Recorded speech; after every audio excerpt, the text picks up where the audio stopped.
compared to like a actual sound recording that simulates a real sound. Yet it's virtually indistinguishable. So that's how video games are, and like Tropico runs so well on like old computers, and the graphics are like just as good as this. They really are just as good as this game, which means they're great. And this is what Bill Gates was trying to say, is like graphics have got so great that the idea of having like a dedicated gaming computer that costs thousands of dollars, it became obsolete just before the release of Xbox 360. Bill Gates knew this. He's very prophetic in some of the things he says. In a news article in the 90s, he said, hardware is going to be so cheap that, you know, everybody's going to have this hardware that's like extremely expensive in the 90s. He said it used to cost, how much did he say? He said it cost $400 to upload 1 hour of video onto the internet in the late 90s. And then about 10 years, 15 years after that, it only cost 2 cents for 1 hour of video, comparatively. So hardware is the same way. Yeah, this looks almost just like the country house in Tropico, this one right here. Take a good look at it. There's a gang attack here.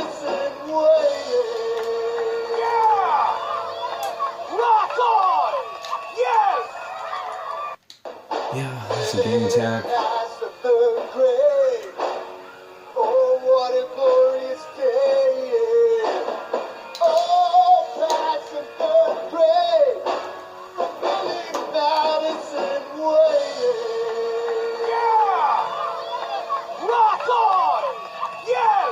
Lock on.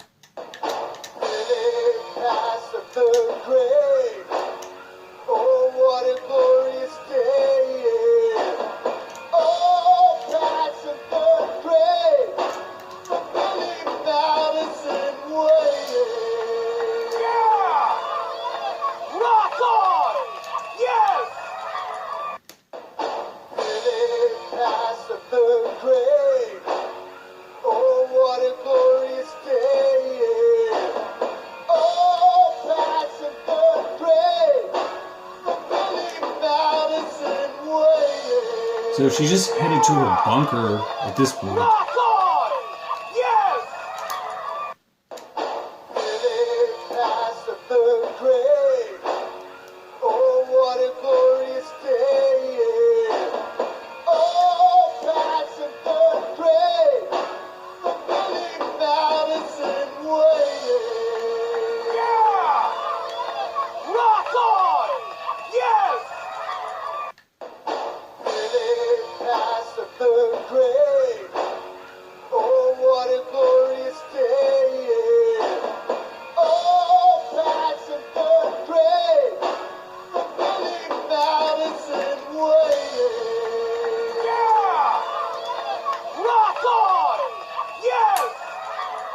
Okay, so here's the bunker, and there's some kind of arms developing or firearms manufacturing. That's something featured in Tropico 4.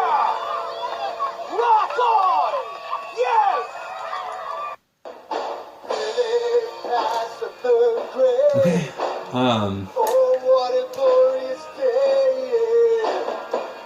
so here's just a quick tour of the bunker.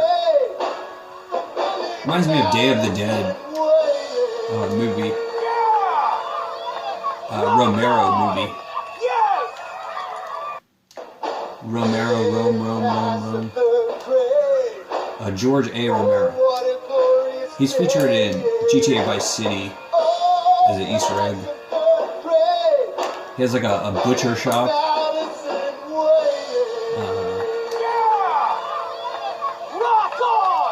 I've never explored this entire bunker. So anyways, she has like a company that manufactures weapons and sells them to gun stores.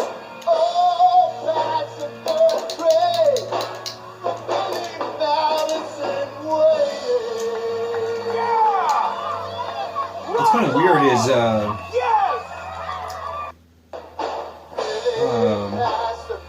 what's his name?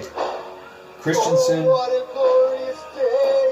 Harvard professor who wrote a book called Disrupting something. I was listening to a lot of his lectures, and then that's the name of this company that runs this, is Disruption Logistics.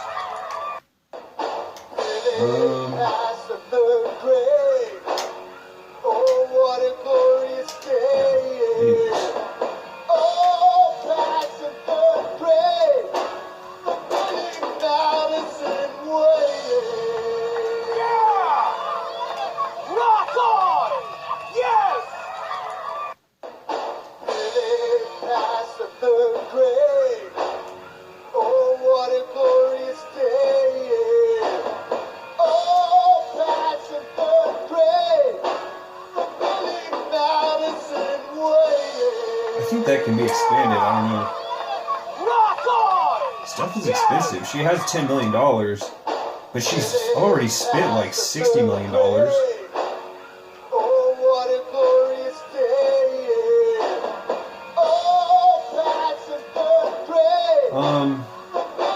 Some of the statistics shows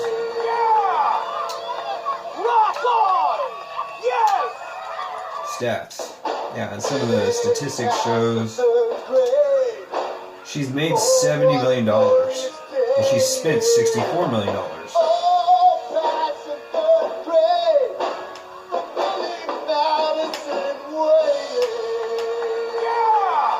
Those are all...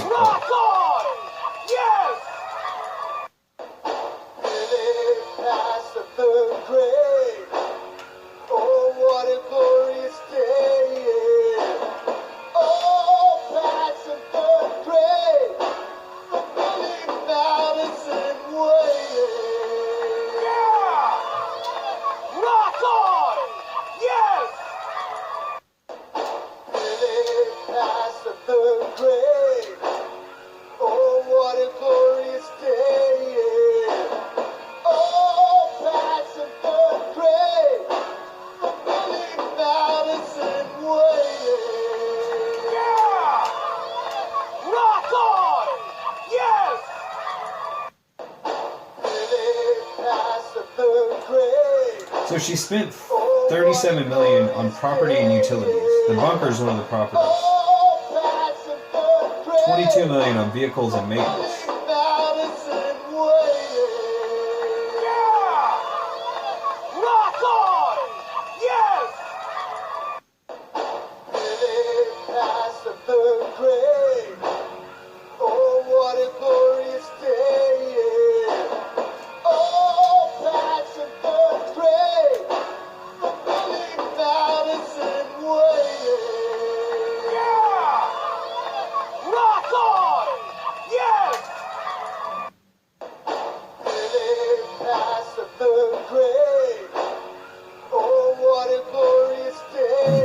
So I just want to show, like, I've done this trip a few times, how much this truck looks like the one from Tropico.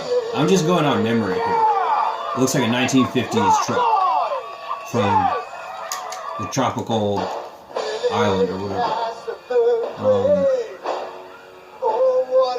So the idea is deliver this package just like one of the Teamsters in Tropico, and it's like they're getting farther and farther away.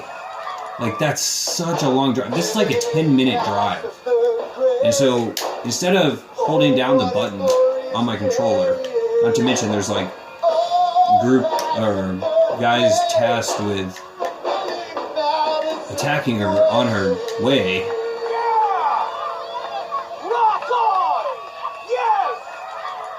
That could have been the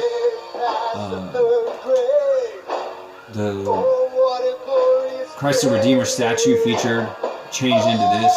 So it's just on autopilot.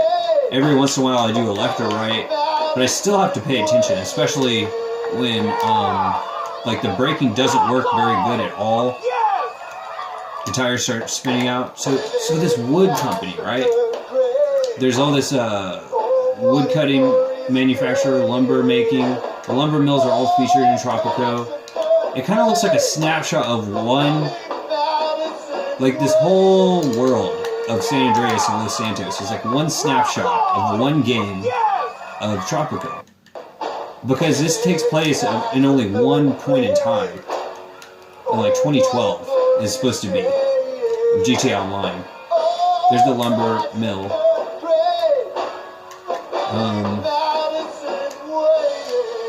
And anyways, like the average game of Tropico is across like 50 years minimum. Like just one round of Tropico is like 50 years. From 1950 to like 2000. And this one is sort of like just one snapshot of that at one point in time. And people have spent more hours in this game than like any other game. Like for real. So I'm gonna go ahead and exit this game and I'll change the soundtrack as I load Tropico. Funny enough, one of my very old games that I'll have to go get. I'll have to get the packet that shows. I don't know. So the idea is, here's the task manager. Where is it at? Here's GTA. So here's how my computer runs it. It takes up virtually all the memory, but it still runs just fine. Now that that game is ending, I have no Windows in the background. The Windows Explorer is disabled. I used to do that like a long time ago. Now I do that again.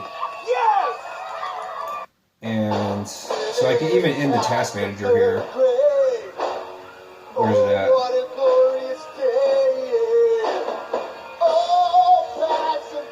There's all this background stuff. That's not the case with like Xbox, for example. So I can reopen that later. So here's Tropico 6. I've tried to get it running. I could try again. It's just absurd. There's only 38 minutes of playtime. I'm gonna try to get a refund for that reason.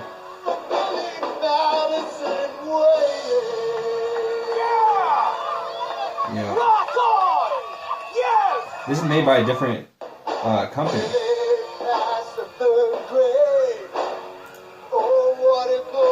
Tropico 4. I played this one 124 hours or more. I used to have it on Xbox. So I'll just attempt to run this Tropico 6 and see how it goes. Let me try to find that. I'll be right back.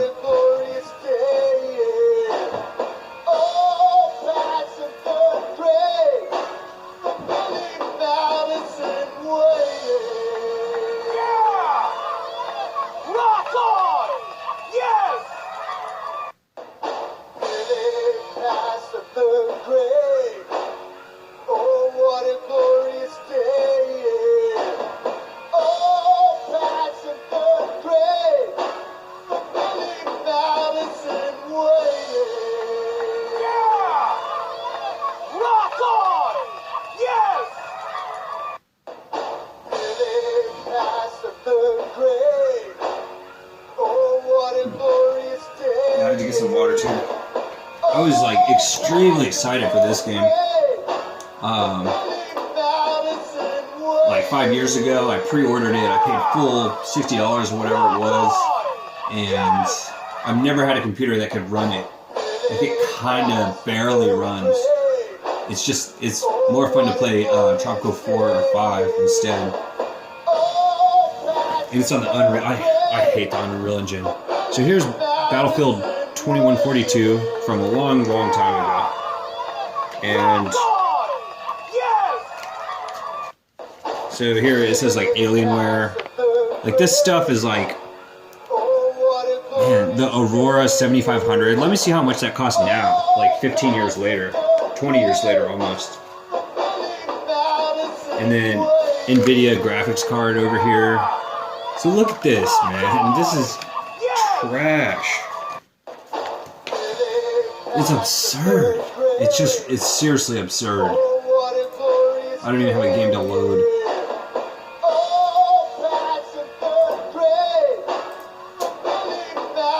None of these islands are shaped like Los Santos. This one kind of is.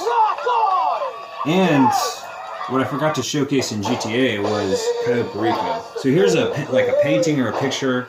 And a video game is the idea of a motion picture that's interactive. That's what they used to call movies. Motion pictures.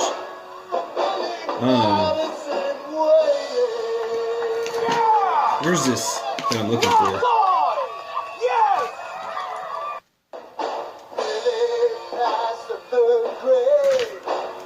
Okay, so performance tips. It says to do all those things I did on Windows XP. It says close all these background tasks the way I had. Okay, so here's what the game looks like. Alright, I'm trying not to do that. Tropico 6. So, in my opinion, that kind of looks like the golf resort. And the models aren't even detailed, they just look like gray. Or like some random color.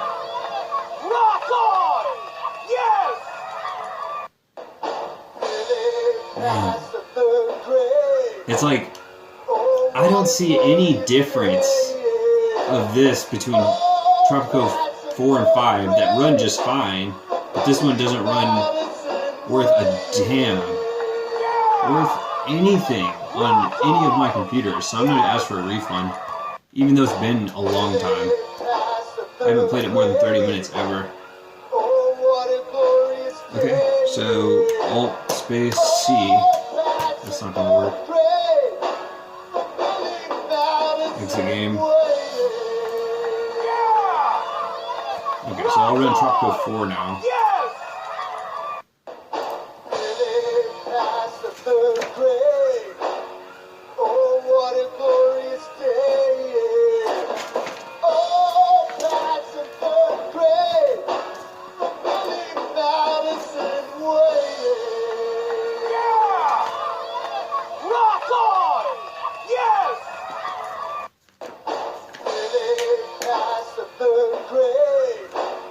Oh, I have to change the soundtrack.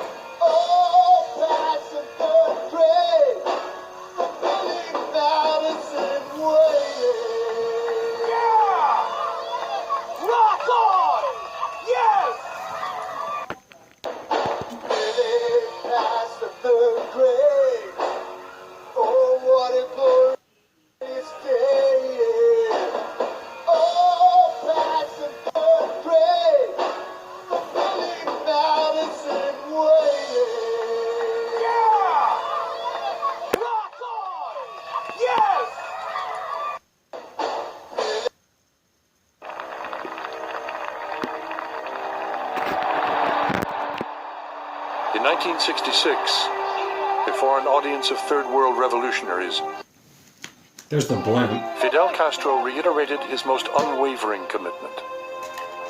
Así entendemos The phone ring again? los revolucionarios cubanos nuestro deber internacionalista. Así entiende nuestro pueblo sus deberes. RNC, Run DMC is calling again. Porque entiende que el enemigo es uno.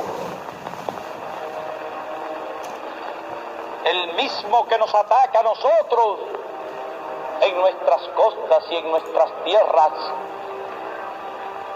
El mismo que ataca a los demás. Y por eso decimos y proclamamos que con combatientes cubanos podrá contar el movimiento revolucionario en cualquier rincón de la tierra. Fidel was engaged in this worldwide movement to really overthrow governments from Zanzibar to Salvador to Nicaragua. all over Central Africa. He helped in Vietnam, in Libya, in Algeria, in Syria. They had training camps for guerrillas all over Cuba and at different parts of the world. I don't think anyone has any idea of what a big thing Fidel's adventures and ambitions led him to in the 1960s and even into the 70s.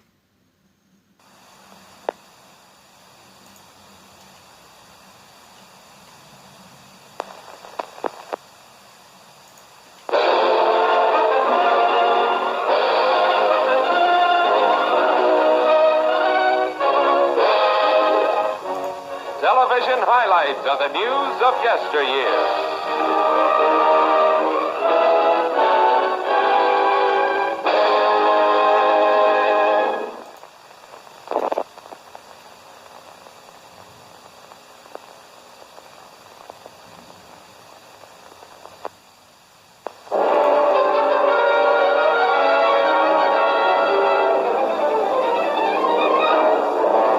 Havana, hotbed of Cuba's carnival of intrigue.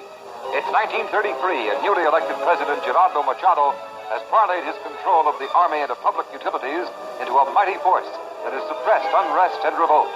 But now it's different. Despite Machado's planes and arms, the people strike against his domination. As railroad cars lie idle, the Cuban army splits its allegiance. Officers remain loyal to Machado. Soldiers side with the striking Cuban populace. The Hotel Nacional houses army officers, but tension tightens in the city.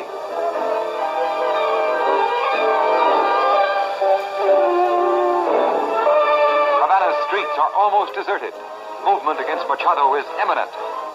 In Miami, American Ambassador Sumner Welles attempts to mediate, but his efforts are unsuccessful. And in August 1933, the revolution is on. Riots break out in the streets. Machado's police hurl their horses into the mobs to no avail. Even the presence of the Air Force has no effect.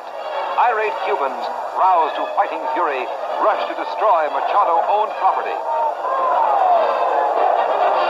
Sporadic fire from loyal officers hemmed in at the hotel caused slight damage, but the people will not be denied. As these on-the-spot scenes were photographed, Machado is marshaling his men in desperate effort to quell the insurrection. Everywhere there is indication that the revolt will be successful. The home of Machado's paymaster is wrecked. The buses he owned and operated are damaged beyond repair. Trolley and bus terminals are attacked. Vehicles which fled before the mob overtaken and destroyed. As the revolt finds its final fury, American warships steam into Havana to protect our interests in Cuba. At last, Machado is deposed. Outbreaks cease, and Havana prepares for the induction of its new president, Carlos Manuel de Cespedes.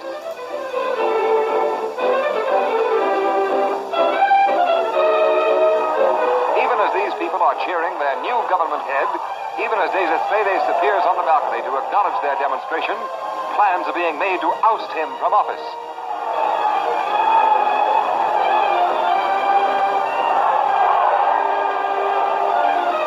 Within a month, Cuba has its fourth president. This one is Grau San Martin, whose election was spurred on by Fulgencio Batista, army sergeant who rose to colonel and placed San Martin in office. Intrigue on the island enlists the populace to San Martin's support. The former Havana professor is shown here with Batista, who is to become still another Cuban president.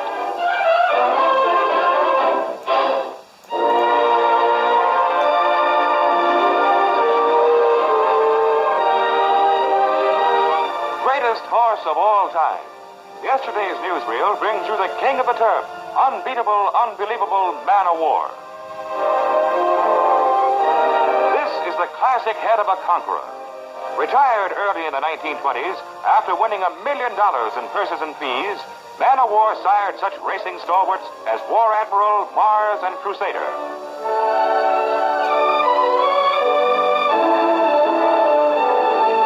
At the height of his career, the horse stood 16 and a half hands high.